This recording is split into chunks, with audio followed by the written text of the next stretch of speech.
सावंतवाडी सबनीसवाडा येथील 110 वर्ष पूर्ण झालेल्या श्री एकमुखी दत्त मंदिर व वासुदेवानंद सरस्वती टेंबेस्वामी पादुका मंदिराचा कलशारोहण सोहळा मोठ्या दिमाखात संपन्न झाला। श्री जगद्गुरू शंकराचार्य सच्चिदानंद अभिनव विद्या नरसिंह भारती संस्थान मठ संकेश्वर करवीर व परमपूज्य शरद जोशी महाराज, परमपूज्य दयानंद भारती स्वामी महाराज नरसिंहवाडी आणि माजी मंत्री आमदार दीपक केसरकर यांच्या शुभ हस्ते कलशपूजन कलशारोहण सोहळा संपन्न झाला। गेले 3 दिवस हा सोहळा होत असून विविध धार्मिक, आध्यात्मिक, सांस्कृतिक कार्यक्रम होत आहेत। सकाळी शतकलशार्चन, शतकलशाभिषेक, स्थापित देवतांवर अभिषेक आदी धार्मिक विधी संपन्न आले। यानंतर दुपारी 12 वाजता कलशारोहण करण्यात आले।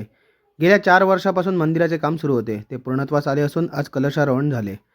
श्री एकमुखी दत्त मंदिर व वासुदेवानंद सरस्वती टेंबेस्वामी मंदिराचे कलशारोहण श्री जगद्गुरू शंकराचार्य सच्चिदानंद अभिनव विद्या नरसिंह भारती संस्थान मठ संकेश्वर करवीर, परमपूज्य शरद जोशी महाराज, परमपूज्य दयानंद भारती स्वामी महाराज नरसिंहवाडी आणि माजी मंत्री आमदार दीपक केसरकर यांच्या शुभ हस्ते झाले।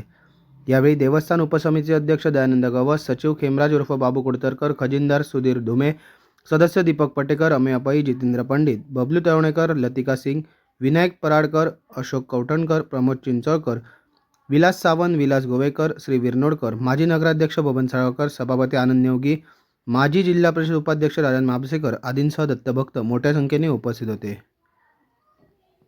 नाना धोंड, कोकण लाईव्ह ब्रेकिंग, सावंतवाडी।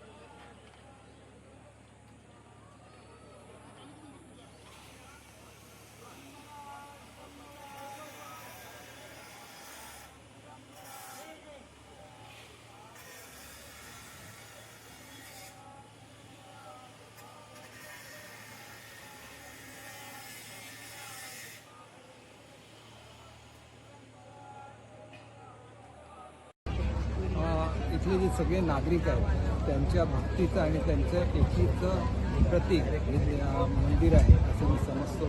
अतिशय भव्य अशा मंदिराची निर्मिती सर्व लोकांनी एकत्र येऊन केलेली आहे आणि आज त्याचा कळस त्या ठिकाणी संपन्न होतं आणि त्याच्यामुळे सर्वांनाच या निमित्ताने हार्दिक शुभेच्छा।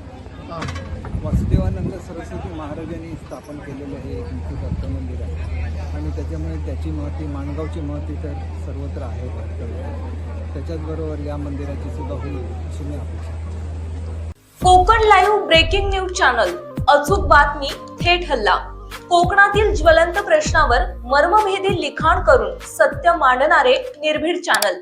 लाईक करा, सबस्क्राईब करा आणि फॉलो करा।